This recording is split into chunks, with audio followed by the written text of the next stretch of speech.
Hello andarki, welcome to Tara IAS, Think IAS, Think Tara. Na peru Vaishnavi and I welcome you all to the discussion of the Hindu analysis for 9th December 2025. So let's start the video without any further delay. So before getting into the video, let me give you a small announcement. So మనం General Studies Foundation 2027 course ni launch చేయడం జరిగిందన్నమాట. So the main agenda of this particular program ఏదైతే ఉంటుందో, this is a paid initiative అండి. This particular program is a 2 years comprehensive program for the absolute beginners. Right, ఈ particular ప్రోగ్రాంలో there will be a zero misguidance. So టోటల్గా చాలా స్ట్రక్చర్డ్గా సైంటిఫిక్గా plan చేసిన programme అనమాట. ఇందులో మీరు ఫస్ట్ 6 monthsలోనే మీ టోటల్ ఫౌండేషన్ని కంప్లీట్ చేస్తారు. And this will be dealt in a very crisp and also exam oriented way. Okay, the extra things and the time waste kind of things will not be dealt in the classes. Okay, so మీకు time waste అవ్వదు, సైంటిఫిక్గా design చేశారు. And also ఇంకొకటి ఏంటి అని అంటే exam oriented ప్రాసెస్లో జరుగుతుంది. రైట్, సో ఎగ్జామ్కి ఎంతైతే నీడ్ ఉందో అంత మాత్రమే మనం ఈ క్లాసెస్లో డీల్ చేసుకుంటాము. అండ్ మీరు డెఫినెట్గా దీన్ని ఫాలో అయితే okay, so you'll have a guaranteed success అనమాట. ఎందుకనంటే అంత సైంటిఫిక్గా ఈ పర్టికులర్ ప్లాన్ని డిజైన్ చేయడం జరిగింది. ఓకే, ప్రాపర్ ర్యాషనాలిటీ అనేది ఉంది ఈ పర్టికులర్ ప్రోగ్రామ్ వెనక. So people will take 2 years, 3 years or 4 years of time. Sometimes they'll take more time to clear UPSC because of misguidance that is surrounding around them. So kabatti adanta eliminate chesi by eliminating the clutter around this particular preparation చాలా సైంటిఫిక్గా student oriented మేనర్లో and మీరు ఇంటి నుంచి ఇంటి బయట అడుగు పెట్టకుండా చదువుకునే ప్రిపరేషన్ ప్రాసెస్ ఇందులో ఉంటుంది. సో మీరు లక్షలు ఖర్చు పెట్టాల్సిన అవసరం లేదు. దిస్ ఇస్ 50,000 కోర్స్ అనమాట. సో ఫస్ట్ 30 స్టూడెంట్స్కి ఎర్లీ బర్డ్ ఆఫర్ అనేది ఉంటుంది. You can call to this number 6305955532 అనే నెంబర్కి కాల్ చేసి you can enquire about this particular course. So this will come with the life time validity. So Sairam sir personal mentorship అనేది మీకు దొరుకుతుంది and hand holding approach అనేది ఉంటుందన్నమాట. Sir ప్రతి స్టెప్లో మీకు గైడ్ చేస్తారు. సో ఈ పర్టికులర్ బ్యాచ్ అనేది 9th of December నుంచి 2025 నుంచి స్టార్ట్ అవుతుంది. I show you the time table also how it is going to start. So this is for the ambitious once, you know who know they meant for this particular exam. Okay, so they meant for more అనుకునే ప్రతి స్టూడెంట్కి ఈ particular programme అనేది help అవుతుంది. And also you can go in to the tara.com and you can basically explore this particular platform where you can see our rankers and also ఇంకొకటి ఏంటి అని అంటే అక్కడ మీకు మన క్రెడెన్షియల్స్ అండ్ ఆల్సో మన దగ్గర ఉన్న కోర్సెస్ ఇన్ఫర్మేషన్ అదంతా మీకు కనిపిస్తుంది. You can explore this particular website also. Let me show you the time table నా. సో మీరు ఇది మ్యాక్రో షెడ్యూల్. నేను ఇంతకుముందు చెప్పినట్టు 9th December నుంచి మనం స్టార్ట్ చేస్తున్నాం కదా. So for the first 6 months ఈ పర్టికులర్ ప్లాన్ అనేది ఉంటుంది. And detailed video already Sairam sir చేశారు. You can watch that video for the full information. So ఇక్కడ జస్ట్ నేను అప్డేట్ మాత్రమే ఇస్తున్నాను. సో మీరు చూసుకున్నట్టయితే డిసెంబర్ నుంచి Jan 2026 మధ్యలో geography, disaster management, world history, ancient, medieval and art and culture లాంటి subjects. And order of placing అనేది కూడా చాలా సైంటిఫిక్గా ప్లేస్ చేయడం జరిగిందనమాట. సో మీరు చూసుకుంటే you can see the geography. So geography related aspects అర్థమైనప్పుడు, హిస్టరీ రిలేటెడ్ ఆస్పెక్ట్స్ అయినప్పుడు we can interlink many other subjects అనమాట. So for example world history concepts అనేవి they are very much helpful for us to understand the IR, right? So it will helpful for the GS4 also. అలా మనకు సైంటిఫిక్గా place చేయడం జరిగింది. So కాబట్టి ఇక్కడ మీకు గైడెన్స్ అనేది దొరుకుతుంది. You can join this particular course if you want. For more information నేను ఆల్రెడీ నెంబర్ మెన్షన్ చేశాను కాబట్టి you can call and you can enquire about this particular course. Okay, so with this ఇంకొక చిన్న course announcement చూసేసి we can start the video. So వీడియోలోకి వెళ్ళే ముందు ఒక చిన్న అనౌన్స్మెంట్. మనం రీసెంట్గానే గరుడా అని జాగ్రఫీ మ్యాపింగ్ మాస్టరీ కోర్స్ని లాంచ్ చేశాము. So this particular course covers physical, political, environment and current affairs based mapping course anamata idi. And this is the world static mapping course. Okay, world mapping idi, Indian mapping kaadu. So previous year questions based cheskoni strategy అనేది frame చేయడం జరిగింది to prepare and complete this particular course. And ప్రతి continent తీసుకొని each and every కాంటినెంట్లో important locations and తరచుగా UPSC favourite areas and also తరచుగా మనం న్యూస్లో చూసే కొన్ని ఏరియాస్ని స్పెసిఫిక్గా కవర్ చేస్తూ ఉంటాము. Theme wise like mountains, plains, plateaus, rivers etcetera. So this will be helpful for your other important areas also, like geography నేర్చుకోవడానికి, హిస్టరీలో ఇంపార్టెంట్ లొకేషన్స్ని లొకేట్ చేసుకోవడానికి, విజువలైజ్ చేసుకోవడానికి, కొన్ని థింగ్స్ని అర్థం చేసుకోవడానికి ఇది హెల్ప్ఫుల్ అవుతుంది. ప్రాక్టీస్ బుక్లెట్ ఇస్తాము with high resolution mappings and 3 practice టెస్ట్లు ఉంటాయి for smart and effective revision. The course is just for $499. If you want to enrol 6305955532 అనే నెంబర్కి కాల్ చేసి you can enrol into this particular course. Okay, ఇదే కాదు, you can explore our website also. You can find an number of courses like world history course launch చేశాము and anthropology courses launch చేశాము. And other than that TGPSC related courses ఉన్నాయి, APPSC related courses ఉన్నాయి. And రీసెంట్గా free initiative start చేశాము. So Venkat sir has started the economy course in the YouTube for free. So kindly subscribe to our channel, right? So and also Sairam sir మధ్యలో world history classes upload చేస్తారు. Daily బేసిస్లో anthropology answer writing కోర్సెస్ని upload చేస్తున్నారు. So మీరు ఒక్కసారి మా ఛానల్ని subscribe చేసుకోండి అండ్ మా వెబ్సైట్ని ఎక్స్ప్లోర్ చేయండి, మా యాప్ని ఎక్స్ప్లోర్ చేయండి. Definitely you will find something which is useful to you. Okay, so let's start the video without any further delay. So let us look at the first article, surveillance apps in welfare, snake oil for accountability అని చెప్పేసి ఒక editorial article రావడం జరిగిందనమాట. So let's try and understand this particular article in detail. ఈ ఆర్టికల్లో మనం ఏమేమి చూడబోతున్నాము అంటే the introduction of the surveillance, basically surveillance system ఏదైతే ఉందో వెల్ఫేర్ వర్క్లో ఎలా యూజ్ చేస్తున్నామనే ఇంట్రడక్షన్ చూస్తాం. Then will go to why government is using digital tools for accountability purposes, biometric attendance యొక్క స్టోరీ అండ్ కేస్ స్టడీ చూస్తాం, MG NREGA and NMMS app గురించి చూస్తాము, and take home rations and also facial recognition example చూస్తాము, Aadhaar and PDS, strange outcomes of the surveillance apps. So outcomes ఏమున్నాయి ఈ surveillance apps వల్ల, accountability versus responsibility, a bigger debate ఇక్కడ మనం చూస్తాము. And the government evident failures ఏవైతే ఉన్నాయో, so government is trying to ignore them rather than taking an action against it. And what are the hidden issues that are there in technologies. Okay, and agnotology అంటే ఏంటో కూడా చూస్తాం. So ఇక్కడ మీరు చూసినట్టయితే, so basically ఇక్కడ మీకు lot of examples దొరుకుతాయి for e governance related aspects. Okay, e governance క్వశ్చన్స్లో మీరు ఆన్సర్స్ రాయడానికి. అండ్ ఆల్సో సర్వేలెన్స్ అనే ఈ కాన్సెప్ట్ ఏదైతే ఉంటుందో, it is so from past few days it is often seen in the news, కాబట్టి there would be a high tendency to be asked in the mains exam. So అలాంటి టైంలో మీకు surveillance apps యొక్క examples తెలిసి ఉండాలి, right? So surveillance apps యొక్క examples తెలిస్తే you can quote it properly, right? So let's try and understand each of them in detail so that it will be clear to you. So మీరు చూసుకున్నట్టయితే surveillance apps ఏవైతే ఉన్నాయో, so they are becoming a new normal. అంటే today basically మనం చూస్తే cleaning staff ఉంటారు కదా, even the cleaning staff, so government ఆఫీసెస్లో వర్క్ చేసే క్లీనింగ్ స్టాఫ్, మిగతా వాళ్ళు ఎవరైతే ఉంటారో, even they are asked to take the photos, even they are asked to take the videos అనమాట. సో స్వీప్ చేసేటప్పుడు, మాపింగ్ చేసేటప్పుడు వాళ్ళని కూడా వీడియోస్ తీసుకోమంటున్నారు. ఎందుకు అని అంటే, so in that way they are monitoring, వాళ్ళు పని చేశారా లేదా, are they working sincerely or not అనేది టెస్ట్ చేస్తున్నారు అనమాట. మరి ఇలా సర్వేలెన్స్ చేయడం వల్ల, మానిటర్ చేయడం వల్ల డిజిటల్ టూల్స్ ద్వారా వర్క్ అనేది ఇంప్రూవ్ అవుతుందా అంటే, we don't know, nobody nose for sure. Okay, so what is the question that I can ask you is, so does clicking a photo prove that the work was actually done well? So ఒక photo తీసి పంపించినంత మాత్రాన అది నిజంగా work ప్రాపర్గా చేశారా అని మనకు ఎలా తెలుస్తుంది? నిజంగా తెలుస్తుందా? I just want to know your opinions. Comment down in the comment box. So why government is doing this, Mari? Why government is actually depending on the digital technologies or digital tools for the accountability purposes? ఎందుకు అనంటే, government employees ఎవరైతే ఉన్నారో, sometimes they will come late. Okay, they often come late. And sometimes they leave early, త్వరగా వస్తారు, త్వరగా వెళ్ళిపోతారు. And sometimes they remain absent. Okay, and ఉన్నా కానీ స్లోగా వర్క్ చేస్తూ ఉంటారు అండ్ బ్రైబ్స్ అడుగుతూ ఉంటారు. కాబట్టి డిజిటల్ సిస్టమ్స్ ఏవైతే ఉన్నాయో, so that will act as a quick fix solution to solve this particular accountability issues అనమాట. ఈ ఇష్యూస్ని సాల్వ్ చేయడానికి డిజిటల్ టూల్స్ని యూజ్ చేసుకుంటూ ఉంటాము. గవర్నమెంట్ అందుకే దానికి ప్రిఫరెన్స్ అనేది ఇస్తుంది. సో మీరు చూసుకుంటే బయోమెట్రిక్ అటెండెన్స్ స్టోరీ మీరు చూసుకున్నట్టయితే, సో బయోమెట్రిక్ అటెండెన్స్ అనేది it was introduced to ensure the పంక్చువాలిటీని ఎన్షోర్ చేయడానికి దాన్ని మనం ఇంట్రడ్యూస్ చేయడం జరిగిందనమాట.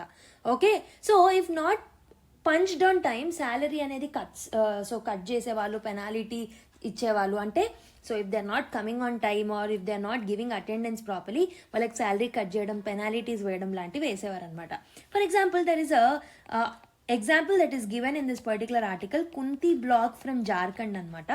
సో ఇక్కడ ఏంటి అని అంటే అఫీషియల్స్ ఎవరైతే ఉంటారో so they worked after the office hours because అక్కడ ఇంటర్నెట్ ఏదైతే ఉంటుందో it was better in evenings. Okay, but now they focused more on marking attendance rather than completing the work properly. You can see the contrast. So ఇది ఒక negative ఎగ్జాంపుల్గా మనం coat చేయొచ్చు. అంటే so ఇంతకుముందు ఏంటి అని అంటే వర్కింగ్ అవర్స్ తర్వాత వాళ్ళు వర్క్ చేసేవాళ్ళు, సో దట్ ఇంటర్నెట్ అనేది ప్రాపర్గా ఉండేది.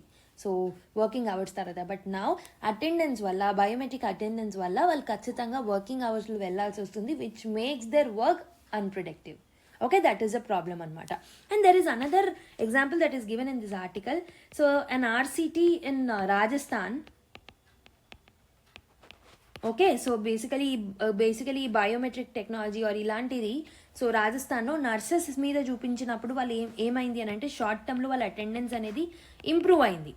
So by introducing the RCT or what is so called as biometric technology, so రాజస్థాన్లో నర్సెస్ యొక్క అటెండెన్స్ అనేది ఇంప్రూవ్ అయింది. బట్ లాంగ్ టర్మ్లో మాత్రం అటెండెన్స్ అగైన్ ఇట్ ఫెల్ అనమాట. ఓకే, ఇంకా నార్మల్గా ఉన్నంత కన్నా ఎక్కువగానే attendance has fell. Okay, so కాబట్టి ఇక్కడ technology did not solve nothing permanently అని చెప్పొచ్చు అనమాట. ఓకే, అండ్ ఇంకో ఎగ్జాంపుల్ కూడా ఇచ్చారు, MG NREGA and NMMS story. So ఇంతకుముందు ఎలా ఉండేదంటే ఎంజీ నరేగా అటెండెన్స్ ఏదైతే ఉంటుందో సో వేజెస్ని స్టీల్ చేయడానికి అథారిటీస్ కావచ్చు, ఇన్ఛార్జెస్ కావచ్చు, ఎవరైతే ఉంటారో వాళ్ళు బేసికలీ అటెండెన్స్ని ఫేక్ చేసేవాళ్ళు అనమాట. సో దట్ ఎక్కువ మంది పనిచేస్తున్నారని చెప్పేసి అలా వేజెస్ని తీసేసుకునేవారు. Okay, they use to fake the things and they use to steal the wages.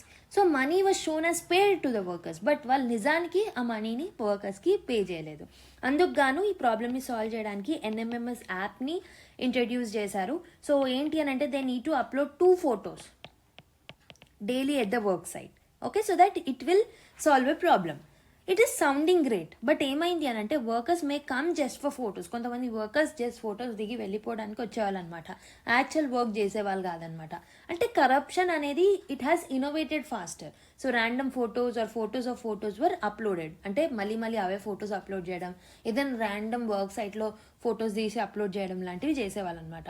Okay, almost జూలైలో ఒక సర్క్యులర్ని రిలీజ్ చేశారు 2025లోనే. It has listed almost 7 mal practice methods that is MG NREGA and NMMS was misused. Okay, so basically old corruption ఏమో fake signatures తీసుకుంటే ఇప్పుడు new కరప్షన్లో fake photos చేస్తున్నారు, but fake is remaining the same అనమాట. So technology is not changing the mind set of the people. Okay, and next important thing ఏంటంటే take home rations and facial recognition. So ministry of women and child development ఏదైతే ఉంటుందో so that has made this particular facial recognition technology mandatory అనమాట. Okay, so basically రేషన్ని receive చేసుకునే ముందు mothers ఎవరైతే ఉంటారో వాళ్ళు they need to take the blinking photo. Okay, so that వాళ్ళకి ration అనేది వస్తుందన్నమాట. So for example there is a statement that is given in the article by the anganwadi worker in Haryana.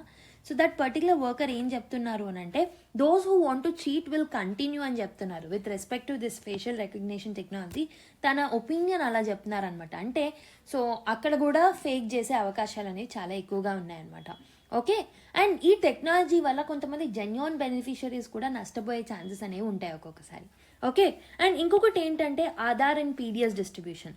So basically only ఎవరైతే real beneficiaries ఉంటారో పీడిఎస్లో భాగంగా they only need to collect the ration అనమాట. So కాబట్టి ఏమైంది అని అంటే ఎల్డర్లీ ఓ disabled ఎవరైతే ఉన్నారో so they were unable to send someone else. So వాళ్ళే వెళ్ళాల్సి వస్తుంది, ఒక్కొక్కసారి వాళ్ళు వెళ్ళలేకపోతున్నారు. సో ఒక్కొక్కసారి ఏంటి అని అంటే ఫింగర్ ప్రింట్ ఫెయిల్ అయినప్పుడు కూడా రేషన్ అనేది డీనే అవుతుంది. అంటే టెక్నాలజీ యొక్క నెగటివ్ సైడ్ అని చెప్పొచ్చు ఈ particular example. Okay, and also ration dealers ఎవరైతే ఉన్నారో they also misused the system. So they will make people authenticate fully. Okay, and quantity మాత్రం తగ్గించేవాళ్ళనమాట, తక్కువ క్వాంటిటీ ఇవ్వడం లాంటివి చేసేవారనమాట. సో ఇక్కడ ఏమవుతుంది అని అంటే ఎక్కువ టెక్నాలజీ మీద ఇన్వెస్ట్ చేస్తున్నాం, so there is more pain but there is no gain. Okay, and ఇంకొకటి so there is another example that is given. So photo plus geo tag obsession for the health workers. So ANMs ఏవైతే ఉంటాయో so they need photographic proof అనమాట. Okay, for the work like breast feeding, counselling అలాంటివి చేయడానికి వాళ్ళకి photographic proof అనేది కావాలి. ఒకవేళ counselling అనేది సిన్సియర్గా చేసినా వితౌట్ ఎనీ ఫోటో అప్లోడ్ వాళ్ళకి రికగ్నిషన్ అనేది ఉండదన్నమాట. Okay, so but sometimes photo will also be uploaded without giving any counselling. అంటే వీళ్ళు బేసిక్గా బ్రెస్ట్ ఫీడింగ్ మీద వాటి మీద కౌన్సిలింగ్స్ ఇస్తూ ఉంటారు ఏఎన్ఎంస్లో వర్క్ చేసే వాళ్ళు. సో ఒక్కొక్కసారి ఏమవుతుంది అంటే వాళ్ళు సిన్సియర్గా వర్క్ చేసినా ఫోటో అప్లోడ్ చేయకపోతే so they'll be not considered as work. Sometimes ఏమవుతుందంటే అక్కడ వర్క్ చేయకుండా ఫొటోస్ దిగి అప్లోడ్ చేసేవారు. ఇక్కడ కూడా ఫేక్ సిస్టమ్స్ అనేవి సో మొదలవుతున్నాయి అనమాట. ఓకే, ఇంకొకటి ఏంటి అని అంటే so there is a bigger issue that is accountability versus responsibility అనమాట. అకౌంటబిలిటీ అంటే ఏంటి? So someone is forcing you to work, అంటే you need to work and you need to show that to the people. Trust చేసిన వాళ్ళకి నువ్వు చేస్తున్నావని నమ్మకం కలిగించాలి. That is accountability. But what is responsibility? You work because you care. Okay, so what is needed for us is responsibility more than accountability. Accountability is like someone pushing you from outside. So వాళ్ళు చేపిస్తున్నారు కాబట్టి మీరు చేస్తున్నారు. But రెస్పాన్సిబిలిటీతో ఏమొస్తుంది అని అంటే so మనం care చేస్తున్నాం కాబట్టి మనం జెన్యున్గా చేయాలనుకుంటున్నాం కాబట్టి చేస్తాం అనమాట. ఓకే, టెక్నాలజీ ఏదైతే ఉంటుందో ఇది అకౌంటబిలిటీని హెల్ప్ చేస్తుంది కానీ రెస్పాన్సిబిలిటీని మాత్రం క్రియేట్ చేయదన్నమాట. It can not create or it can not instil the behavioural changes in the people. Okay, so even Amartya Sen లాంటి వాళ్ళు అండ్ జీన్ డ్రెస్ లాంటి వాళ్ళు ఏం చెప్తున్నారు అని అంటే they are focusing, they are asking us to focus on responsibility. Accountability కాకుండా responsibility మీద ఫోకస్ చేయమని చెప్పేసి వాళ్ళు అంటున్నారు అనమాట. అండ్ ఇంకొకటి ఏంటి అని అంటే కొన్నిసార్లు ఎవిడెన్సెస్ ఉన్నప్పటికీ government is not acknowledging them. Okay, basically government is not taking any steps against them. So ministry of rural development ఏదైతే ఉంటుందో it has already actually reported this NMMS misuse అనమాట. ఇది మిస్యూజ్ అవుతుంది అని చెప్పేసి రూరల్ డెవలప్మెంట్ మినిస్ట్రీస్ ఏవైతే ఉంటాయో so అవి ఆల్రెడీ ఇన్ఫార్మ్ చేసినప్పటికీ so they are not taking any action అనమాట. సో ఆ సిస్టమ్ని రీడిజైన్ చేసే బదులు 100% ఫోటో వెరిఫికేషన్ డైలీ చేయాలి అని చెప్పేసి మళ్ళీ దాన్ని ఇంకొంచెం కాంప్లెక్స్గా మార్చడం జరిగిందనమాట. అంటే when problems are appearing response is becoming more technology. Okay, ఇంకా టెక్నాలజీని యూస్ చేస్తున్నారు తప్పితే సో దాంట్లో ఇంకేమైనా రిఫార్మ్స్ తీసుకురావాలి, ఆ సిస్టంలో ఏమైనా లూప్ హోల్స్ ఉన్నాయని మాత్రం ఆలోచించట్లేదు అనమాట. And there are some new issues emerging. Okay, they are hidden issues are new issues that are emerging from the apps. So ఏమేమి ఇష్యూస్ ఉన్నాయి అప్లికేషన్స్ వల్ల అండ్ ఈ టెక్నాలజీస్ వల్ల అని అంటే exclusion issue. So for example elderly people ఎవరైతే ఉన్నారో they are denied PDS. Okay, so because photo లేకుండా వాళ్ళకి ఇవ్వట్లేదు కాబట్టి సో ఒక్కొక్కసారి వాళ్ళకి హెల్త్ బాగులేక సో అక్కడికి వెళ్ళడానికి వీలు లేకున్నా సో దే బేసికలీ వాళ్ళ రేషన్ అనేది దీనే అవుతూ ఉంటుంది అనమాట. And another issue is inefficiency. So inefficiency for example ఈ పర్టికులర్ రేషన్ డిస్ట్రిబ్యూషన్ అనేది it is taking long because of fingerprints ప్రాపర్గా పడిపోవడము సో లేకపోతే టెక్నాలజీ ఎర్రర్స్ వల్ల ఇన్ఎఫిషియెంట్గా మారుతుంది. And new forms of corruptions అనేవి ఎరప్ట్స్ అవుతున్నాయి ఇంతకుముందు నేను చెప్పినట్టు, రైట్. అండ్ ఇంకొకటి ఏంటి అని అంటే ప్రైవసీ అనేది కోల్పోతున్నారు. సో ఫొటోస్ అప్లోడ్ చేయడము, బ్రెస్ట్ ఫీడింగ్ మదర్స్ ఎవరైతే ఉన్నారో వాళ్ళకి సర్విలెన్స్ వాళ్ళకి కౌన్సిలింగ్ ఇచ్చేటప్పుడు ఫొటోస్ తీయడం ఇవన్నీ ఏమవుతున్నాయి, మన ప్రైవసీ అనేది మనం కోల్పోతున్నాం అనమాట. And also sometimes it is leading to identity fraud also. So sometimes some fake ఇమేజెస్ని అప్లోడ్ చేస్తున్నారు వాళ్ళ కన్సెంట్ లేకుండా వాళ్ళ పర్మిషన్ లేకుండా కూడా ఐడెంటిటీ ఫ్రాడ్ అనేది జరుగుతుంది అనమాట. And it is also leading to demotivation. Some times honest workers ఎవరైతే ఉంటారో యాప్ రిలేటెడ్ ఎర్రర్స్ వల్ల కానివ్వండి, వాళ్ళ దగ్గర ప్రాపర్ డాక్యుమెంట్స్ లేకపోవడం వల్ల కానివ్వండి, వాళ్ళకి రావాల్సిన బెనిఫిట్స్ ఆర్ వాళ్ళకి రావాల్సిన వేజెస్ అనేవి కూడా వాళ్ళు పొందలేకపోతున్నారు అనమాట. So these are the hidden issues of the technology. A beautiful article అని చెప్పొచ్చు. So hidden issues of technology and proper examples of how technology's misused అనేది ఆర్టికల్లో రాశారు కాబట్టి ఇట్స్ అ బ్యూటిఫుల్ ఆర్టికల్ అని చెప్పొచ్చు. And there is a final concept that is there in this article, that is agnotology. Agnotology ante enti anante it's a manufactured ignorance. Ante enti, so basically government and technology companies evaithe unnayo they are actually ignoring the negative outcomes. Negative outcomes evaithe unnayo vatni ignore chestunnaru. So the possible reason of this particular thing is there is very big market for technology. For example, smartphones ki, servers ki, authentication systems ఏవైతే ఉన్నాయో so వాటికి పెద్ద market అనేది దొరుకుతుంది ఒకవేళ government టెక్నాలజీని encourage చేస్తే. Okay, so same like tobacco or sugar industries ఏవైతే ఉన్నాయో సో బేసికలీ అవి హార్మ్ని క్రియేట్ చేస్తున్నప్పటికీ గవర్నమెంట్ ట్యాక్సెస్ వేసినప్పటికీ government itself sometimes support them. ఎందుకనంటే they will generate revenue. In the same way technology sector అనేది it is creating revenue to the tech companies and all కాబట్టి so they are actually encouraging this particular thing అనమాట. So దాన్ని మనం ఏమంటాము అంటే agnotology అని అంటాం. Okay, the one line take away from this whole article ఏంటి అని అంటే టెక్నాలజీ అనేది అటెండెన్స్ని మానిటర్ చేస్తుంది, బట్ ఒక పర్టికులర్ పర్సన్లో సిన్సియారిటీని, ఎథిక్స్ని ఆర్ రెస్పాన్సిబిలిటీని మాత్రం క్రియేట్ చేయదు. Okay, it may actually create a sense of accountability, but it will not turn an individual into responsible person. Okay, I hope you have understood. So the article number 2 చూద్దాం. Balance not swing అని చెప్పేసి India and Russia relations గురించి ఈ article రావడం జరిగింది. So రీసెంట్గా Vladimir Putin గారు ఇండియాకి విజిట్ చేయడం వల్ల so this particular article became important. It will become important in the context of international relations GS2. So let's try and understand this particular article in detail. So context చూసుకుంటే the India and Russia relationship ఏదైతే ఉందో it is a long standing one. Okay, so all weather friendly relationship అని చెప్పేసి అంటూ ఉంటాం. India and Russia relations అనేవి almost decades old relations అనమాట. Okay, so వీళ్ళిద్దరి మధ్యలో అంటే మన 2 కంట్రీస్ మధ్యలో ఉన్న స్ట్రాటజిక్ పార్ట్నర్షిప్ ఏదైతే ఉంటుందో it has completed almost 25 years అనమాట. So that is celebrated through Putin's arrival in Delhi last week. మనం ఆల్రెడీ ఇదంతా చూసాము. So this was for the first time since Russia has invaded Ukraine in 2022, ఆ తర్వాత since then so అప్పటి నుంచి మనం చూసుకుంటే Putin for the first time has visited India అని అనమాట.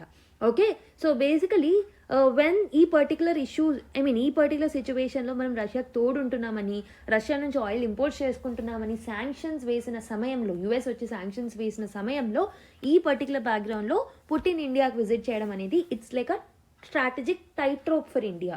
Okay, so and also it's a very important signal that we are giving to the Western countries. So we are trying to tell them that మనము మన డెసిషన్స్ని సావరిన్గా decide అవుతాము without taking any pressure from the western world అని చెప్పేసి మనం signal ఇస్తున్నాం అనమాట.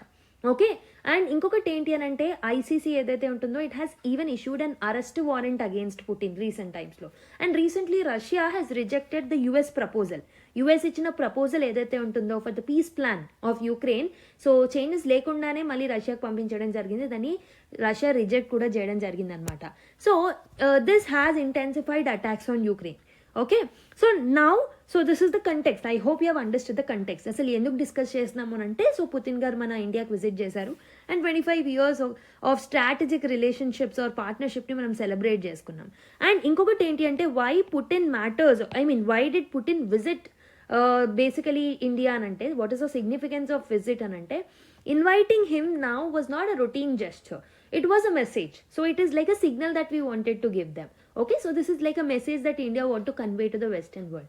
So Modi almost has received Putin personally. అక్కడికి వెళ్ళి రిసీవ్ చేసుకోవడం జరిగింది. It is like a strategic signal that Modi want to give to the other countries, like how Russia is important to India అని చెప్పేసి. Okay, so for the first time ఇలా ఒక current government ఒక విఐపిని so అక్కడికి వెళ్ళి receive చేయడం for the first time అనమాట. Okay, and ఇంకొకటి ఏంటి అని అంటే it shows the respect and closeness and it sends signals globally. And India యొక్క basically what India want to convey through this particular symbolic gestures అంటే India is trying to balance narratives carefully. అంటే India will not criticise Russia publicly. So war pressure ఉన్నప్పటికీ మనం ఎప్పుడు రష్యాని పబ్లిక్గా criticise చేయలేదు. And also India want to continue the economic engagement with Russia. ఇలాంటి sanctions ఉన్న సమయంలో కూడా మనం ఎకనామిక్ ఎంగేజ్మెంట్ని కంటిన్యూ చేయాలనుకుంటున్నాం. సో ఎందుకనంటే Putin is still considered as a friend to India. Western isolation అనేది జరుగుతున్నా still we're treating him as a best friend అనమాట. And also Modi is talking about peace. Okay, so basically రష్యాని condemn చేయకుండానే, రష్యాకి against మాట్లాడకుండానే Modi is supporting the peace process అనమాట. Okay, peace గురించే మేము ఓకే పీస్ అనేది మాకు కావాలి రష్యా అండ్ యుక్రెయిన్ మధ్యలో అని చెప్పేసి మనం ఇండైరెక్ట్గా సిగ్నల్ కూడా ఇస్తున్నాం అనమాట రష్యాకు కూడా.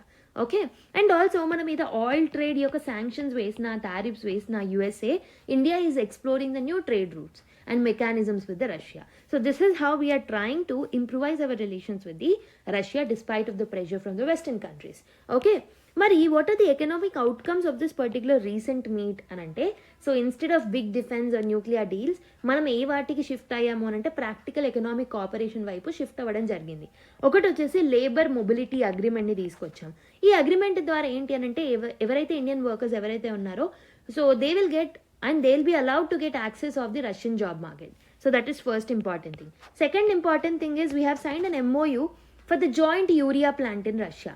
సో దీనివల్ల ఫర్టిలైజర్ సప్లై అనేది మనకి ఇంప్రూవ్ అవుతుంది అండ్ అగ్రికల్చర్ స్టెబిలిటీ కూడా వస్తుంది. And third important thing is economic road map యొక్క ఇంప్లిమెంటేషన్ని కూడా తీసుకొచ్చాం. అంటే we are trying to strengthen up the trade and connectivity roots అనమాట. And also there are some other areas of cooperations. For example maritime కారిడార్స్ని use చేయాలనుకున్న MOUస్ని sign చేసుకున్నాం. And we are trying to develop the national currency payment instead of using dollars. Okay, dedollarisation మీద మనము focus చేస్తున్నాం అనమాట. But there are some noticeable absences that India has made. India అసలు ఏమి avoid చేసింది అని అంటే India was careful not to trigger the western concerns. So it was trying to maintain the balance అనమాట. So basically there were no new announcement with respect to defence hardware. Okay, nuclear energy మీద కూడా పెద్దగా ఏం announcement చేయలేదు and space cooperation మీద కూడా పెద్దగా announcement అనేది చేయలేదన్నమాట. Okay, so basically even Putin uninterrupted oil సప్లైని ఆఫర్ చేసినప్పటికీ సో మనము ఆయిల్ ఇంపోర్ట్స్ని ఇంక్రీజ్ చేసుకోవద్దు అని ఒక డెసిజన్ అయితే తీసుకున్నాం అనమాట. ఈ కాషన్ ఎందుకు అని అంటే we want to actually balance the relation between the western world and even the Russia. Okay, and ఇంకొకటి ఏంటి అని అంటే India is trying to balance the act. Okay, so it is in the tightrope, మనకు తెలిసిందే. So మధ్యలో చిక్కుకుపోయింది. Okay, so it is in the sandwiched position but still we're trying to balance the both the worlds అనమాట. అంటే both the sides of the స్టోరీని మనం support చేయాలనుకుంటున్నాం. Okay, and Modi has called Russia a ధృవతార, అంటే ఒక గైడింగ్ స్టార్ లాగా మనం తీసుకుంటున్నాం. సో ఐ థింక్ సాటర్డే రోజు నేను దీన్ని డిస్కస్ చేశాను మీకు గుర్తుంటే. But India is also negotiating major trade deals with on the other hand యూఎస్ఏతో యూరోపియన్ యూనియన్స్తో కూడా మనము ట్రేడ్ డీల్ని ముందుకు తీసుకొస్తున్నాం. అంటే మనం ఇండియా ఏదైతే ఉంటుందో it is trying to manage the friendship bit two rival groups, ఒకటి రష్యా ఇంకొకటి వెస్టర్న్. ఓకే, ఎందుకనంటే రష్యా అనేది డిఫెన్స్కి మనకు చాలా ఇంపార్టెంట్. వెస్టర్న్ కంట్రీస్ ఏంటి అని అంటే టెక్నాలజీకి, ట్రేడ్కి అండ్ ఇండో పెసిఫిక్ స్ట్రాటజీకి వెరీ వెరీ ఇంపార్టెంట్ అనమాట. Okay, so just brainstorm చేయండి. ఒకవేళ టూ మచ్ ఒక్క సైడ్ అంటే either western countries or Russia ఎవరో ఒక వైపు మనం నిల్చుంటే, ఒకే వైపు మనం వెళ్తే ఎలాంటి థ్రెట్స్ మనకు ఉంటాయి, ఒకవేళ వెస్టర్న్ కంట్రీస్ వైపు వెళ్తే మనకు ఎలాంటి థ్రెట్స్ ఉంటాయి, ఒకవేళ రష్యా సైడ్ వెళ్తే ఎలాంటి థ్రెట్స్ ఉంటాయి. జస్ట్ బ్రెయిన్ స్టార్మ్ చేసి give your points in the answer, comment box. And ఇంకొకటి ఏంటి అని అంటే the last final thing that I wanted to discuss is the challenge. So India is having a lot of challenge as of now. So inflation పెరుగుతుంది and also మన economy depreciation అనేది జరుగుతుంది because rupee is getting depreciated and మనకు తెలుసు economy is getting hurt because of the tariff. So it's a high time that we need to balance the relationship between both. So the core take away from this article ఏంటి అని అంటే friendship with Russia is in intact, కరెక్ట్గానే ఉంది. And also we're expanding our relation with the western world also. So it's our autonomy to decide independently like how we need to treat whom అనేది మన autonomy. So at the end of the day the sovereignty and the decision making, a strategic sovereign decision making power అనేది it's something that matters at the end of the day. Okay, next article చూద్దాం. The evolution of pension reforms in India అని ఒక article రావడం జరిగింది అనమాట. Okay, so మీరు చూసుకుంటే India has steadily moved from welfare-based old age support to a contributory and financially inclusion-driven pension system. అంటే ఒకప్పుడు welfare based old age support ఇచ్చేవాళ్ళనమాట. సో రానుగా ఏమైంది అని అంటే we have tried to move from this particular welfare based approach towards the contributory and financial inclusion approach. Contribution and financial inclusion driven pension system. అంటే ఒకప్పుడు just government వచ్చి welfare భాగంలో so old age వాళ్ళకి pensions ఇచ్చేది. But now we're trying to move towards the financial inclusion అనమాట. అసలు pensions అనేవి why they matter అని అంటే India is ageing rapidly. Almost 153 million Indians ఎవరైతే ఉన్నారో these people are 60+ today. And also this number will rise to 347 million by 2050. Okay, and yet 88% of the senior citizens ఎవరైతే ఉంటారో they are continuing to work mainly in the informal sector అనమాట. ఎందుకనంటే there are no formal pensions or social security అనేది so లేదు, right? So and even informal సెక్టర్లో work చేసినప్పుడు కూడా వాళ్ళకి ప్రాపర్ సోషల్ సెక్యూరిటీ మెకానిజమ్స్ అనేవి లేవు, పెన్షన్ సిస్టమ్స్ అనేవి లేవన్నమాట. సో పెన్షన్ రిఫార్మ్ అనేది వెల్ఫేర్ కోసం మాత్రమే కాదు, so it is also a matter of demographic and economic challenge also.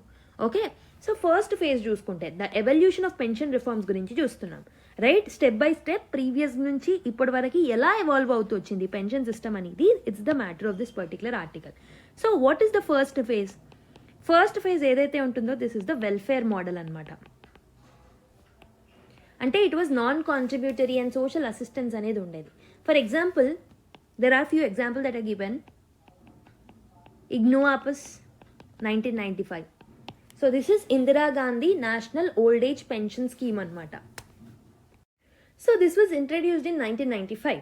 So ఈ పర్టికులర్ స్కీమ్ కింద ఏం చేసేవాళ్ళంటే 65+ ఇయర్స్ ఉన్న ఎల్డర్లీ పీపుల్ ఎవరైతే ఉన్నారో and who are below the poverty line, అంటే ఒకటి ఏజ్ క్రైటీరియా ఉంది, ఇంకొకటి బీపీఎల్ ఫ్యామిలీ నుంచి ఉండాలన్నమాట.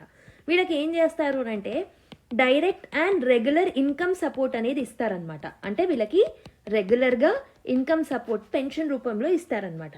అండ్ దీని కింద ఎలిజిబిలిటీ ఏదైతే ఉంటుందో లేటర్ దాన్ని ఎక్స్పాండ్ చేయడం జరిగింది అండ్ వీళ్ళకి ఫినాన్షియల్ సపోర్ట్ ఇవ్వడం కూడా జరిగింది అనమాట. Okay, and this was the first national level step అని చెప్పొచ్చు for unorganised elderly people. And second important scheme under this particular phase is the old pension scheme అనమాట. ఓకే, ఇది ఎవరికి అని అంటే ఫార్మల్ గవర్నమెంట్ ఎంప్లాయీస్ ఎవరైతే ఉంటారో వాళ్ళ కోసం తీసుకొచ్చిన స్కీమ్. సో ఈ పర్టికులర్ స్కీమ్ కింద ఏం చేస్తారు అంటే అష్యూర్డ్ డిఫైన్డ్ బెనిఫిట్ పెన్షన్ అనేది ఇస్తారనమాట. సో గవర్నమెంట్ ఫండ్స్ నుంచి పెన్షన్ అనేది అష్యూరెన్స్తో ఇవ్వడం జరుగుతుంది, అంటే అష్యూర్డ్ పెన్షన్ అనేది ఇవ్వడం జరుగుతుంది అనమాట. సో ఓపీఎస్ అనేది it's basically for the government employees and IGNOPAS ఏదైతే ఉంటుందో, సో దిస్ పర్టికులర్ IGNOAPS ఏదైతే ఉందో that is for the normal people, like basically BPL ఫ్యామిలీస్కి సంబంధించిన వాళ్ళు అండ్ ఇన్ఫార్మల్ సెక్టర్లో పనిచేసిన వాళ్ళ కోసం ఇస్తారనమాట. For the older generation people, I mean senior citizens, I'm sorry, it is for the senior citizens. Okay, so coming to the second phase చూసుకుంటే welfare model నుంచి మనము కాంట్రిబ్యూషన్ పెన్షన్ మోడల్ వైపు అడుగులు పెట్టామన్నమాట. Contribution or contributory pension model అని కూడా అనొచ్చు. So research is indicating that contributory schemes ఏవైతే ఉన్నాయో they will encourage formal saving behaviour in households. అంటే స్వతహాగా కాంట్రిబ్యూషన్ ద్వారా, అంటే వాళ్ళ శాలరీ నుంచి కొంత భాగం కాంట్రిబ్యూట్ చేయడం వల్ల సో వాళ్ళ యొక్క saving habit and saving culture అనేది డెవలప్ అవుతుంది అనమాట ఆటోమేటిక్గా. సో దీంట్లో భాగంగా కొన్ని స్కీమ్స్ ఉన్నాయి. For example Atal pension Yojana. So ఇది 2015-16 బడ్జెట్లో ఇంట్రడ్యూస్ చేయడం జరిగింది. ద టార్గెట్ గ్రూప్ ఎవరు అంటే 18 to 40 years అనమాట. సో ఎవరైతే ఇన్ఫార్మల్ సెక్టార్లో 18 to 40 years మధ్యలో ఉన్నారో వాళ్ళు ఏం చేయాలి అని అంటే రెగ్యులర్గా, సో బేసికలీ రిటైర్మెంట్ తర్వాత పెన్షన్ వాళ్ళు రిసీవ్ చేయాలంటే ఇప్పటి నుంచే వాళ్ళు కాంట్రిబ్యూషన్ అనేది చేయాలి, రెగ్యులర్ కాంట్రిబ్యూషన్ అనేది ఉండాలన్నమాట. So they will get flexible payments, like they can do the flexible payments, monthly pay చేయొచ్చు, క్వార్టర్లీ పే చేయొచ్చు, హాఫ్ ఇయర్లీ పే చేయొచ్చు, అలా డిఫరెంట్ ఆప్షన్స్ అనేవి ఉన్నాయన్నమాట. అండ్ ఆల్సో గవర్నమెంట్ కూడా ఇక్కడ సగం మినిమం పెన్షన్ అనేది కాంట్రిబ్యూట్ చేస్తుంది, అంటే ఇండివిజువల్గా మీరు కాంట్రిబ్యూట్ చేయొచ్చు అండ్ గవర్నమెంట్ కూడా కాంట్రిబ్యూట్ చేస్తుంది అనమాట. అండ్ ఇంకొక ఇంపార్టెంట్ స్కీమ్ ఏంటి అని అంటే new pension scheme 2004. So old pension ఏదైతే ఉంటుందో దాన్ని రిప్లేస్ చేస్తూ న్యూ పెన్షన్ స్కీమ్ని 2004లో తీసుకొచ్చాము for the formal sector government recruits. So market linked contributory scheme అనమాట ఇది. So it is like corporate model and దీన్ని కొన్ని రోజుల తర్వాత ప్రైవేట్ అండ్ ఆర్గనైజ్డ్ సెక్టర్ ఎంప్లాయీస్కి కూడా rather than only for the government sector మిగతా వాళ్ళు కూడా ఎక్స్టెండ్ చేయడం జరిగిందనమాట. Okay, and it allows 100% equity investment option. అయితే ఈ పర్టికులర్ ఎన్పిఎస్ని రీసెంట్గానే మనం అప్గ్రేడ్ చేసాం టు NPS 2.0 వర్షన్. ఓకే, ఇక్కడ మనకి ఏంటి అని అంటే మల్టిపుల్ స్కీమ్ ఫ్రేమ్వర్క్ని తీసుకొచ్చామన్నమాట. అంటే యంగ్ ఇన్వెస్టర్స్ ఎవరైతే ఉంటారో వాళ్ళకి కొంచెం ఫ్లెక్సిబిలిటీని ఈ NPS 2.0లో మనం కల్పించడం జరిగిందనమాట. సో ఇవి రెండు కలిపి ఏంటి అని అంటే లాంగ్ టర్మ్ ఫినాన్షియల్ సెక్యూరిటీ ఫ్రేమ్వర్క్ని మనకి అందిస్తాయి అనమాట. Okay, so this is the second important thing that you have to focus on. And దీని తర్వాత ఏంటి అని అంటే that is third important thing that you have to see, that is labour code reforms. ఈ లేబర్ కోడ్ రిఫార్మ్స్ ఏవైతే ఉన్నాయో ఇవి pension బేస్ని ఏదైతే ఉంటుందో దాన్ని స్ట్రెంథెన్ చేసుకుంటూ వచ్చాయి. అంటే సో న్యూ లేబర్ కోడ్స్లో వేజెస్ అంటే ఏంటి అనే ఒక డెఫినేషన్ ఇచ్చారు అండ్ బేసిక్ పే ఎంత ఉండాలి, టోటల్ ఎర్నింగ్లో ఎంత పెన్షన్కి సేవ్ చేసుకోవాలి, ఓకే, అండ్ ఆల్సో కంపెనీస్ ఎక్కడి వరకు ప్రాఫిట్స్ పొందొచ్చు, వాటికి ఎలా పవర్స్ ఉంటాయి, ఇలా డిఫరెంట్ యాంగిల్స్ని నీట్గా లేబర్ కోడ్స్లో మెన్షన్ చేయడం వల్ల పెన్షన్ యొక్క బేస్ అనేది స్ట్రెంథెన్ అయిందనమాట. అండ్ థర్డ్ ఇంపార్టెంట్ ఫేజ్ చూసుకున్నట్టయితే the third important phase of this particular pension scheme is the inclusion stage. Inclusion స్టేజ్లో మనం ఏం చేసామనంటే we have tried to use the technology and రెగ్యులేషన్స్ని తీసుకొచ్చి we have come up with the schemes like eShram portal, labour codes, ఇలాంటివన్నీ తీసుకొచ్చాను. So labour codes come under the third stage అనమాట. So దీనివల్ల ఏమవుతుంది అంటే ఇన్ఫార్మల్ సెక్టర్స్ ఎవరైతే ఉంటారో వాళ్ళు కూడా ఫార్మల్ సెక్టార్లోకి వస్తారనమాట. అంటే ఇక్కడ ట్రెండ్ చూసినట్టయితే first one is the welfare approach, second one is the contribution based pension model అనమాట. Okay, and the third one is the inclusion stage అని చెప్పొచ్చు. So this is the evolution of the pension system in India. Okay, but there are still few gaps that are persisting in India. So ఇంకా కొన్ని gaps అయితే ఉన్నాయన్నమాట pension eco సిస్టంలో, కొన్ని gaps అనేవి ఉన్నాయి. ఏంటవి? So there is a findings by LASI survey. ఈ సర్వే ప్రకారం 42% ఆఫ్ 55+ ఇయర్స్ ఉన్న పాపులేషన్ ఎవరైతే ఉన్నారో they are unaware of the new pension system. Okay, NPS గురించి వాళ్ళకి అసలు ఐడియానే లేదు, అవేర్నెస్సే లేదు. And they don't know the eligibility norms also. అసలు ఎవరు ఎలిజిబుల్ అనేది కూడా వాళ్ళకి తెలియదు అనమాట. అండ్ ఆల్సో ఇన్ఫార్మల్ సెక్టార్లో ఉన్న వాళ్ళు ఎవరైతే ఉన్నారో వీళ్ళే 75% విమెన్ ఉన్నారు and 68% of the total men are working in the informal sector అనమాట. అండ్ ఈశ్రమ్ పోర్టల్ని తీసుకొచ్చాం, రైట్? ఈ ఈశ్రమ్ పోర్టల్ ఏదైతే ఉంటుందో దీని యొక్క పర్పస్ ఏంటి అని అంటే నేషనల్ లెవెల్ డేటాబేస్ని మెయింటైన్ చేయడం అనమాట, ఎస్పెషలీ ఇన్ఫార్మల్ వర్కర్స్కి సంబంధించి. దీనివల్ల వీళ్ళ డేటాబేస్ మెన్షన్ చేసినప్పుడు we can actually give them assurance of the security schemes, వాళ్ళకి సోషల్ సెక్యూరిటీ స్కీమ్స్ని అందించే అవకాశం అనేది బాగుంటుందన్నమాట. అండ్ దీనికి ఆధార్ లింకేజ్ అనేది ప్రాపర్గా ఉండాలి, బ్యాంక్ అకౌంట్ కూడా లింక్ అయి ఉండాలి. ఓకే, అండ్ ఇంకొక ప్రాబ్లం ఏంటి అని అంటే ఈ పర్టికులర్ ఇనిషియేటివ్ బాగానే ఉంటుంది కానీ ఇక్కడ మనం ఎక్కువ టెక్నాలజీని యూజ్ చేస్తున్నాం కాబట్టి 63% ఆఫ్ ది ఎల్డర్లీ ఎవరైతే ఉన్నారో వాళ్ళకి అసలు ఇంటర్నెట్ ఎలా యూజ్ చేయాలో కూడా తెలియదు. So this is creating digital dependence on other people. This is leaving them more vulnerable. అంటే మళ్ళీ వాళ్ళకి డబ్బులు ఇచ్చి చేయించుకోవడం వల్ల వల్నరబుల్ సిచ్యువేషన్లోకి వెళ్ళిపోతున్నారు అనమాట. So the insight from this particular article ఏంటి అని అంటే సో ఇనీషియల్గా మనం వెల్ఫేర్ అసిస్టెంట్ మోడల్ నుంచి తర్వాత కాంట్రిబ్యూటరీ మోడల్ వైపు అండ్ నౌ ఇంక్లూజివ్ మోడల్ వైపు అడుగులు పెట్టాం. బట్ స్టిల్ కొన్ని ఛాలెంజెస్ అనేవి ఉన్నాయి. But the success of this particular pension schemes depends on awareness, because awareness అనేదే లేదు.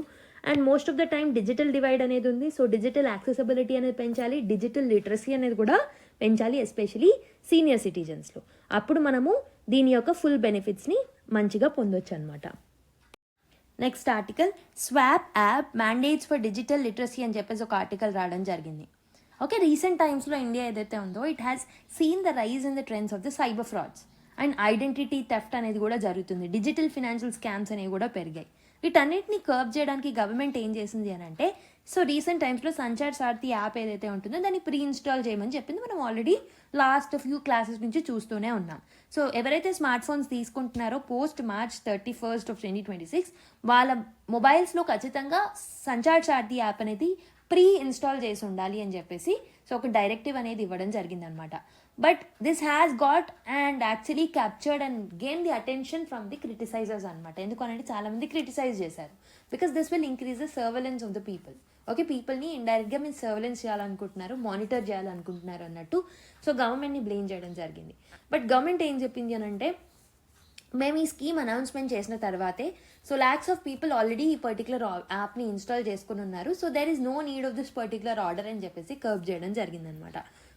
So what was the mandate అంటే స్మార్ట్ ఫోన్ మ్యానుఫ్యాక్చరర్స్ ఎవరైతే ఉంటారో they have to preload the Sanchar Saathi app. So app అనేది would have privileged access to phone, SMS and also the location access అనేది యాప్కి వచ్చేస్తుంది.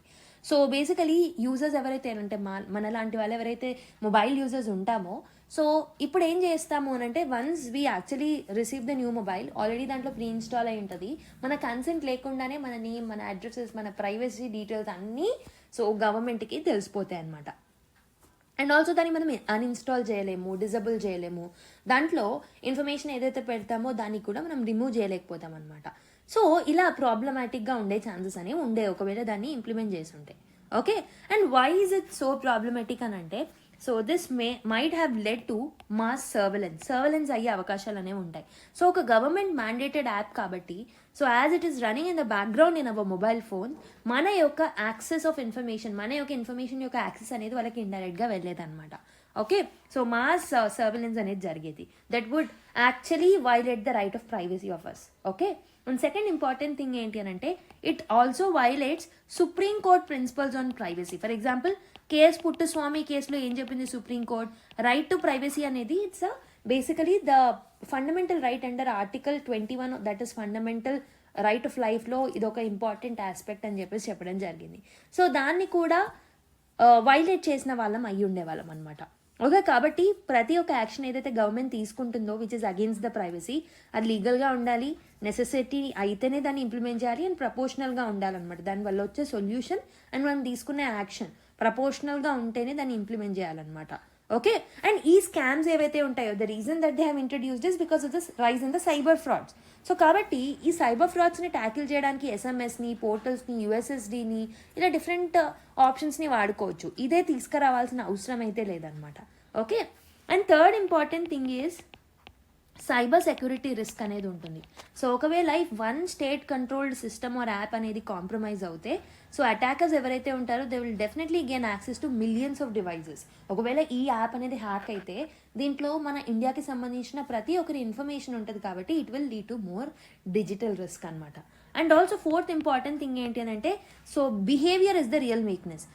Scams అనేవి సక్సీడ్ అవుతున్నాయి ఎందుకు అని అంటే హ్యూమన్ని ఈజీగా మ్యానిపులేట్ చేయగలుగుతున్నారు. People are becoming innocent with respect to it and they getting attracted to this kind of money kind of thing, easy money kind of things. Okay, so ఎవరైతే మనం ఉన్నామో మనకే అవేర్నెస్ ఉంటే మనలో బిహేవియరల్ చేంజెస్ వస్తే మనం స్కామ్స్కి గురవ్వం. Okay, ఆ particular behavioural change అనేది వెరీ వెరీ ఇంపార్టెంట్ అనమాట. ఓకే, ఆల్టర్నేటివ్స్ ఏమైనా ఉన్నాయా ఈ సంచార్ సాథి యాప్ లాగా కాకుండా అని అంటే so there are few alternatives that are already available. ఒకటి సంచార్ సాథి పోర్టల్ అనేది ఉందన్నమాట.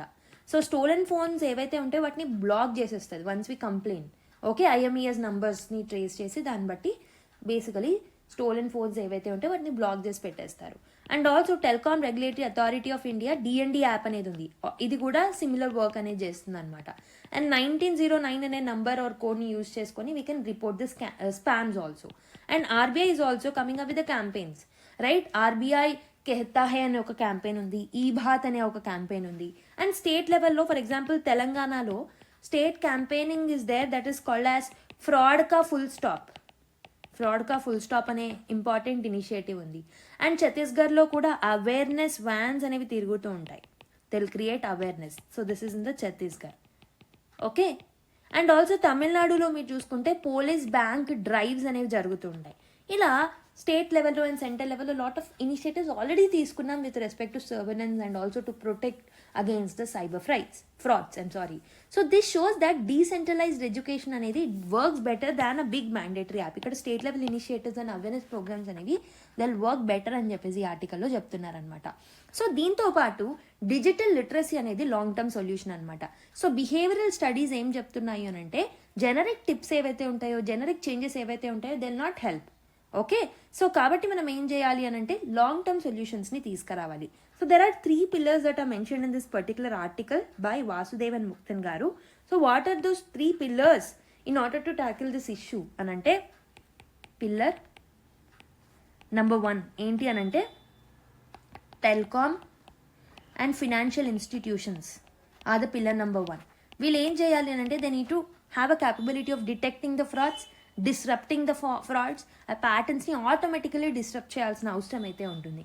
And second important pillar is user reporting ఈకో సిస్టమ్ని బిల్డ్ చేయాలి. అంటే కంప్లైంట్ రెస్పాన్స్ అనేది ఫాస్ట్గా ఉండాలి, గ్రీవియన్స్ ఛానల్ అనేది చాలా ఈజీగా అనేది ఉండాలన్నమాట.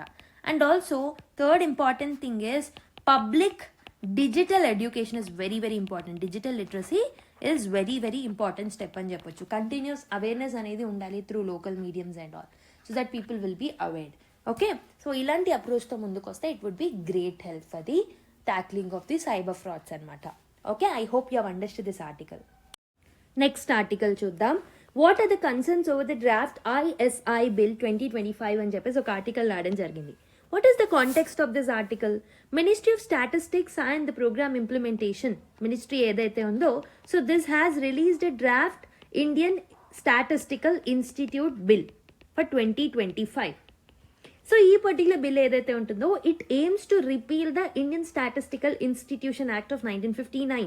Okay, and also Indian statistical ఇన్స్టిట్యూషన్ని రీస్ట్రక్చర్ చేయాలన్న ఒక ఉద్దేశంతో దీన్ని తీసుకురావడం జరిగిందనమాట. బట్ స్టూడెంట్స్ అండ్ అకాడమిషియన్స్ ఎవరైతే ఉంటారో ఈ పర్టికులర్ బిల్ని అపోజ్ చేస్తున్నారు because this will lose or they will have a fear of losing the autonomy.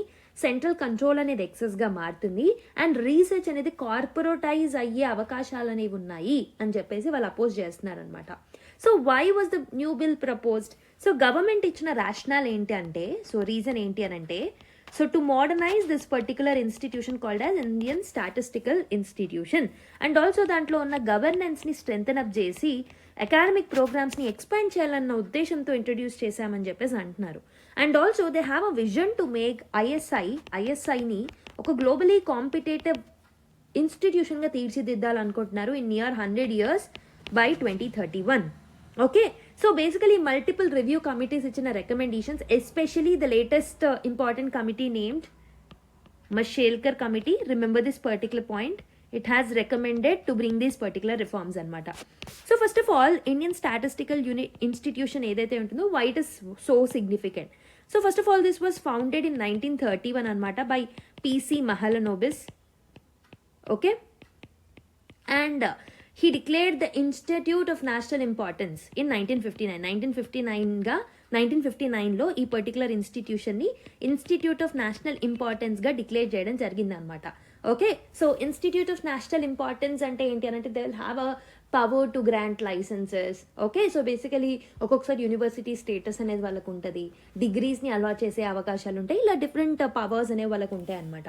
And also this particular institution has played a key role in India statistical system and also planning framework ఏదైతే ఉంటుందో including NSS body తీసుకొచ్చే important calculations and statistics. So ఇక్కడ నుంచే మనకి start అవుతూ ఉంటాయి అనమాట. And also they have come up with some research also, cutting edge research. For example స్టాటిస్టిక్స్లో, మ్యాథ్స్లో, ఎకనామిక్స్లో, కంప్యూటర్ సైన్స్లో, క్రిప్టోలాజీలో, ఆపరేషన్స్ రీసెర్చ్లో, ఇలా డిఫరెంట్ వాటిలలో కటింగ్ ఎడ్జ్ రీసెర్చ్ని వాళ్ళు తీసుకురావడం జరిగిందనమాట. So and this particular institution is known for the academic freedom, research excellence and intellectual legacy. So but ఇప్పుడు దీంట్లో కొన్ని రిఫార్మ్స్ తీసుకురావాలనుకుంటున్నారు విత్ దిస్ రేషనల్. బట్ ఎవరైతే స్టూడెంట్స్ ఉన్నారో, అకాడమిషియన్స్ ఉన్నారో అండ్ యూనివర్సిటీ పీపుల్ ఉన్నారో వాళ్ళందరూ they are showing some concern. ఎందుకు కన్సర్న్స్ చూపిస్తున్నారు అని అంటే, first important thing is autonomy will at be the risk అనమాట. అటానమీ అనేది రిస్క్లో ఉంది. ఐఎస్ఐ అనేది it will shift from the registered society to the statutory బాడీగా మార్చే అవకాశాలనే ఉంటాయి దానికి ఒక బిల్ ప్రపోజ్ చేస్తే. ఓకే, సో సొసైటీలో ఒక జనరల్ బాడీ ఏదైతే ఉందో ఐఎస్ఐ లాంటి body, it will lose the power because it will get transfer to the statutory body. Okay, దీనివల్ల the total control is becoming centralised. So academic freedom అనేది ఉండట్లేదు అనమాట. Okay, and also governance restructuring చేసినప్పుడు it will give more power to గవర్నమెంట్కి power అనేది వస్తుంది అనమాట. Okay, so ప్రస్తుతం ఉన్న 1959 యాక్ట్ ఏదైతే ఉంటుందో, సో స్ట్రాంగ్ రిప్రజెంటేషన్ ఉన్నప్పటికీ కౌన్సిల్కి, so they wanted to give more power to the government now. So basically ఇప్పుడున్న చట్టంలో ఏంటి అని అంటే కౌన్సిల్కి ఎక్కువ పవర్ అనేది ఉండేది, but now the power will be shifted to the government అనమాట డ్రాఫ్ట్ బిల్లో. Okay, and also it will threat the autonomy or academic freedom అనేది డిస్టర్బ్ అవుతుంది అనమాట. సో ఒక కార్పొరేట్ స్టైల్ బాడీ లాగా మారే అవకాశాలు ఉంటాయి. ఓకే, బేసిక్ రీసెర్చ్ అనేది కూడా చాలా గ్యాప్ వచ్చే అవకాశాలు ఉంటాయి. అంటే లాంగ్ జెస్టేషన్ పీరియడ్ ఉండడం, ఎక్కువగా కమర్షియల్ అవ్వడం, ఇలా డిఫరెంట్ ఇష్యూస్ వచ్చే అవకాశాలు అనేవి ఉన్నాయి. అండ్ ఆల్సో అపాయింట్మెంట్స్కి సంబంధించి కూడా లాట్ ఆఫ్ కన్సర్న్స్ వచ్చే అవకాశాలు ఉన్నాయన్నమాట. Okay, so this are all the things that are actually shown as fears by the people, like students. అందుకే దీన్ని అపోజ్ చేయడం జరుగుతుందన్నమాట. ఒక రీసెర్చ్ డ్రివెన్ బాడీ నుంచి రెవెన్యూ డ్రివెన్ బాడీగా మారే అవకాశాలు ఉంటాయని భయపడుతున్నారు అనమాట. So but what is the government telling అని అంటే, ఈ పర్టికులర్ బిల్ అనేది ఐఎస్ఐని అప్గ్రేడ్ చేయాలనుకుంటున్నాం, ఒక వరల్డ్ క్లాస్ స్టాండర్డ్ని తీసుకురావాలనుకుంటున్నాం. ఈ రిఫార్మ్ అనేది నెసెసరీ సో దట్ ఈ పర్టికులర్ బాడీ అనేది గ్లోబల్లీ కాంపిటేటివ్ అవుతుంది. దీని ఎక్స్పాన్షన్ మనకు బెటర్ రిజల్ట్స్ అండ్ గవర్నెన్స్ స్ట్రక్చర్స్ని ప్రొవైడ్ చేస్తుందని చెప్పేసి గవర్నమెంట్ అంటుందన్నమాట. ఓకే, ఈ పర్టికులర్ రిఫార్మ్స్ కూడా ఒక ఎక్స్పర్ట్ లెవెల్ కమిటీ ఇస్తేనే మేము చేస్తున్నాం అన్నట్టు కూడా గవర్నమెంట్ చెప్తుందన్నమాట. But students, faculty and opposition leaders are demanding the withdrawal of this particular bill.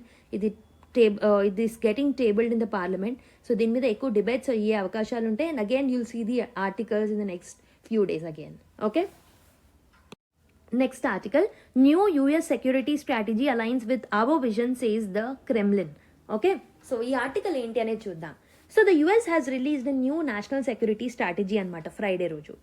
So it has interpreted as a shift from ప్రీవియస్గా ఉన్న అమెరికా ఫారెన్ పాలసీ అనేది స్టాండ్స్ అనేది చేంజ్ అయిందనమాట. Okay, particularly their approach towards basically Europe and major powers. So Russia has responded for this particular plan very very positively.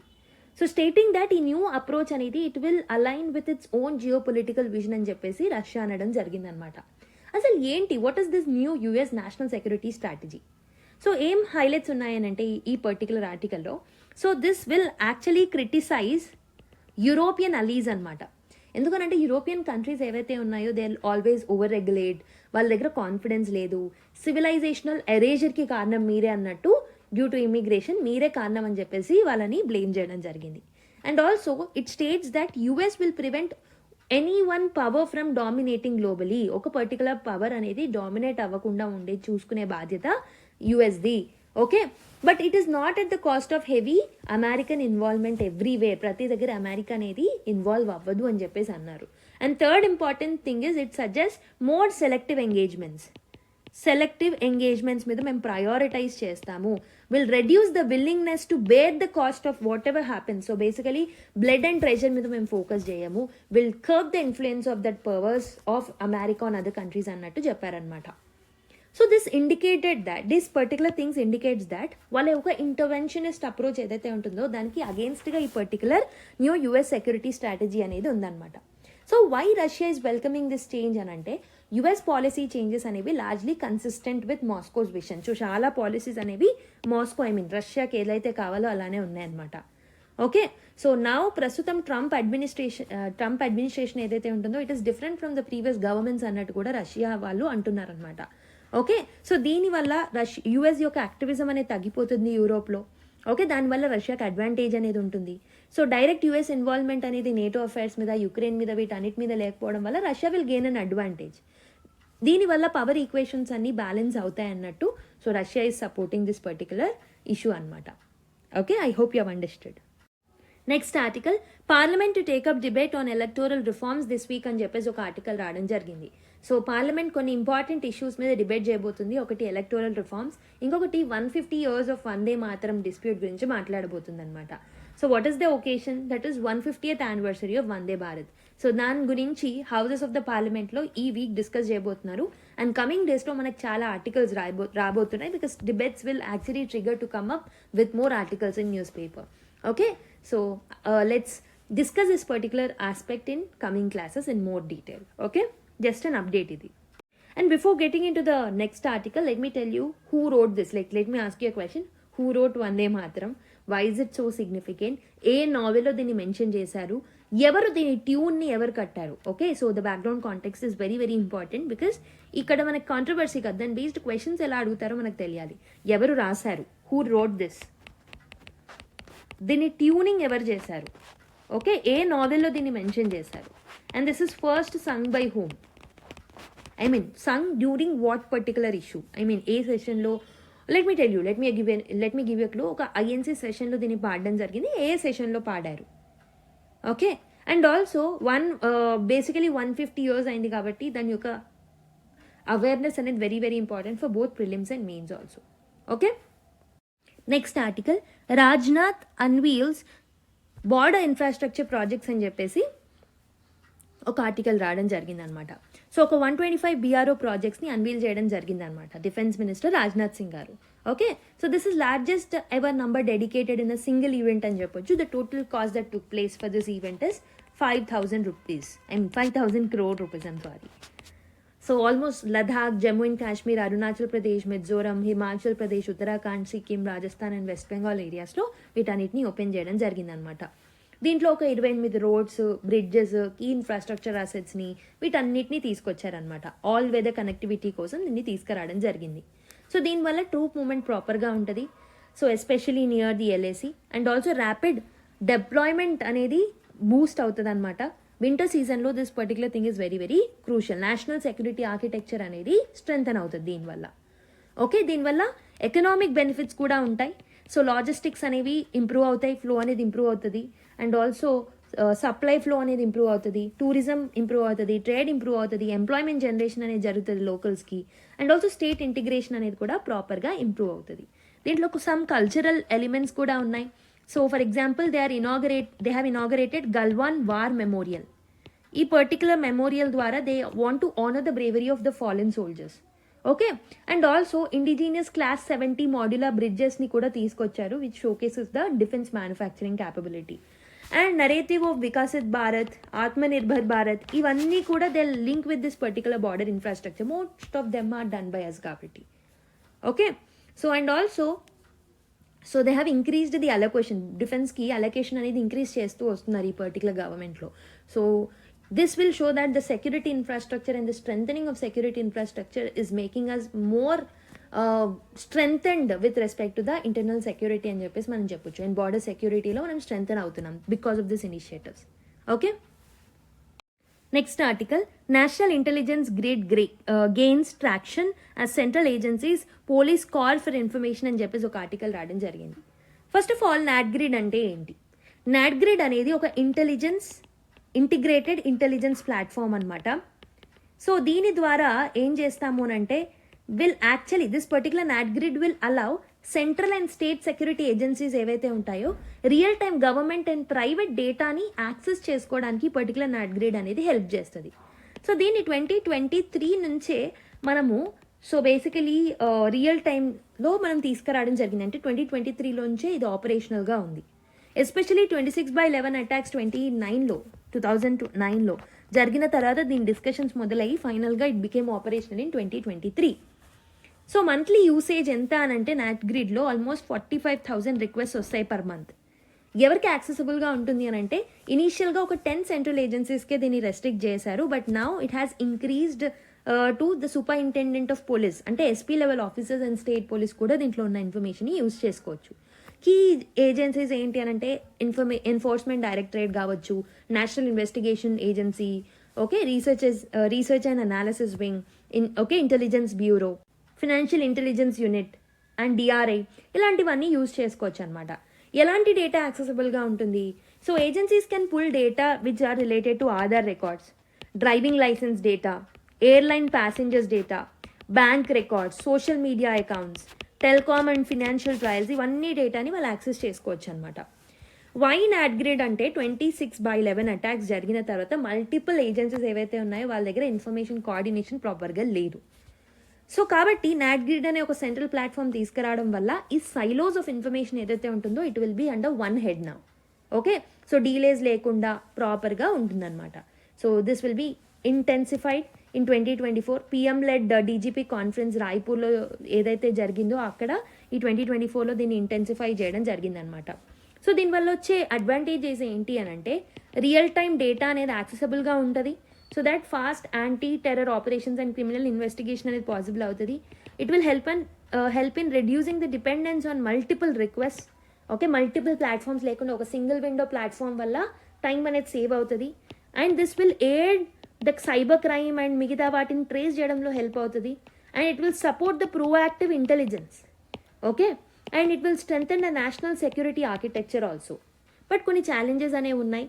So ground రియాలిటీలో కొన్ని issues ఉన్నాయి. Login access and portal అనేది వాటి యొక్క operation అనేది చాలా స్లోగా ఉంది, చాలా డిలేస్ ఉన్నాయని చెప్పేసి ఆఫీసర్స్ కూడా రిపోర్ట్ చేయడం మనం చూసాము. టెక్నికల్ ఇన్ఫ్రాస్ట్రక్చర్ అనేది it needs scaling and training also. Okay,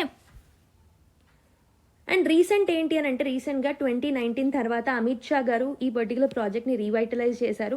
state level police ఎవరైతే ఉంటారో ఎస్పీ లెవెల్ ఆఫీసర్స్కి కూడా ఈ లిబర్టీ అనేది ఉంది to use this particular data. దీనివల్ల సెక్యూర్గా ఉండొచ్చు. ఫెడరేటెడ్ ఇంటెలిజెన్స్ డేటాబేస్ అనేది మన దగ్గర ఉంటుంది. It will be seamless.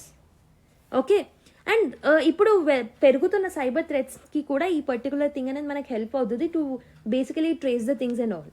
So for example over 20 lakh cyber security incidents అనేవి 2024లో రిపోర్ట్ అయ్యాయి, which is highest since 2020. So government measures like this will help in tackling this particular issues also. Okay, I hope you have understood. Next article, top agricultural research body urges universities to start courses in natural farming. So ICAR director general అయిన ML Jat గారు has asked all the agriculture universities ఎవరైతే ఉన్నారో state లెవెల్లో central లెవెల్లో వాళ్ళందరూ UG and PG courses start చేయాలి natural ఫార్మింగ్లో research ప్రోగ్రామ్స్ని తీసుకురావాలని చెప్పేసి చెప్పడం జరిగిందనమాట. So this is the first official nationwide push అని చెప్పొచ్చు. Why is this important? National farming అనేది it's a chemical free farming. Input అనేది లోగా ఉంటుంది and it is eco friendly and climate resilient also. And this will align with the sustainable agriculture. Soil health recovery అనేది జరుగుతుంది, climate resilience ఉంటుంది, లో emission farming అనేది జరుగుతుంది. అండ్ దీంతో పాటు ఫార్మర్ వెల్ఫేర్కి very very important. And this will align with the new education of the national education policy 2020. So present status చూసుకుంటే న్యాచురల్ ఫార్మింగ్ అనేది it is present as elective in many colleges. Only 4 యూనివర్సిటీస్లో full fledged courses అనేవి natural ఫార్మింగ్కి సంబంధించి ఉన్నాయి. ఒక full BSc agriculture ఆనర్స్లో కానీ మిగతా వాళ్ళలో చేసిన వాళ్ళు న్యాచురల్ ఫార్మింగ్ ఏదైతే ఉంటుందో సో వాళ్ళకి సిలబస్లో ఆల్రెడీ అప్రూవ్ అయ్యింది, సర్క్యులేట్ కూడా అవుతుంది. బట్ సమ్ యూనివర్సిటీస్ ఏవైతే ఉన్నాయో they started it in 2023 to 2024 and కొన్ని యూనివర్సిటీస్లోనే ఈ యాక్సెసిబిలిటీ ఉంది కాబట్టి ICAR want to actually increase the accessibility for all the universities అనమాట. Okay, I hope you have understood this particular update. House panel may meet IndiGo and DGCA officials on mass cancellations అని చెప్పేసి ఒక article రావడం జరిగింది. So ఏమైంది అని అంటే రీసెంట్గా సో మాస్ ఫ్లైట్ క్యాన్సలేషన్స్ అనేవి చేయబడింది అనమాట బై ఇండిగో. దీనివల్ల లాట్ ఆఫ్ కేఓస్ అనేది డెవలప్ అయింది. థౌజండ్స్ ఆఫ్ ప్యాసింజర్స్ ఎవరైతే ఉన్నారో they stranded national wide.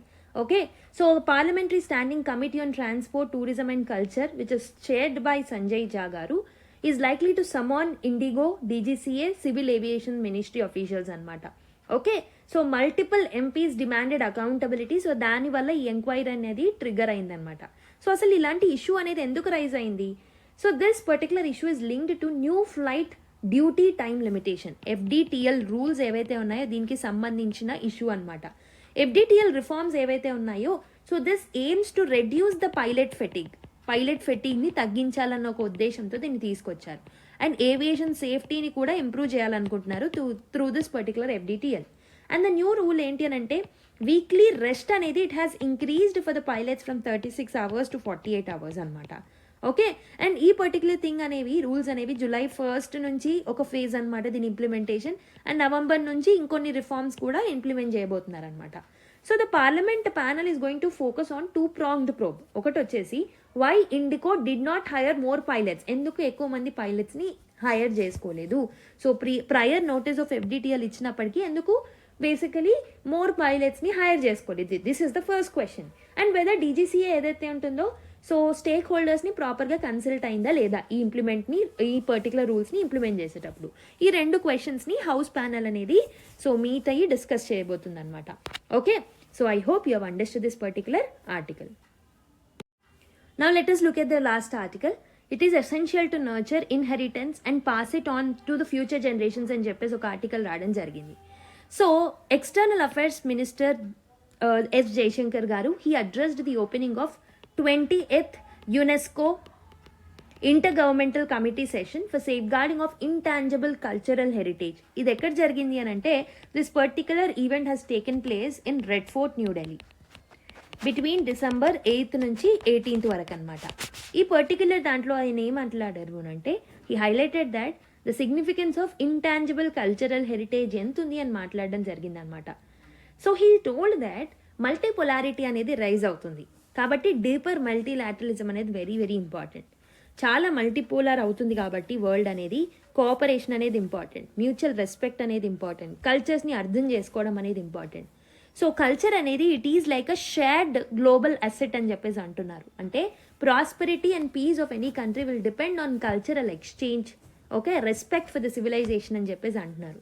And India యొక్క ప్రోయాక్టివ్ రోల్ ఏముంది కల్చరల్ హెరిటేజ్ కన్జర్వేషన్లో అని చెప్పేసి మాట్లాడారు. సో మన ఇండియాలో కూడా multiple UNESCO world heritage sites ఉన్నాయని చెప్పేసి మాట్లాడారు which emphasises on different aspects like traditions, crafts, languages, knowledge systems. So these are all the intangible heritage forms. Okay, so world అనేది యూనిఫామ్ లేదు. So it is rich and it is divorce అని మాట్లాడారు. But ఈ డైవర్సిటీలో కూడా cooperation రావాలి అని అంటే కల్చర్స్ని local కల్చర్స్ని మనం ప్రమోట్ చేసుకోవాలన్నట్టు మాట్లాడారనమాట. ఓకే, సో కల్చరల్ రీబ్యాలెన్సింగ్ అనేది ఇంపార్టెంట్ పోస్ట్ డీకాలనైజేషన్ అని చెప్పేసి ఈయన మాట్లాడడం జరిగిందనమాట. జస్ట్ రిమెంబర్ ఈ పర్టికులర్ ఈవెంట్ అనేది న్యూఢిల్లీలో జరిగింది And also you can pick up few lines from this particular article if you want to replicate in your answers. Okay. With this, let me end the session. I hope you have understood all the important articles and the discussion of today's newspaper. మీకు నచ్చినట్టయితే like చేయడం మర్చిపోద్దు and give your feedback to the comment box, and let's meet in the next class. Until then, take care, bye and keep smiling. All the best.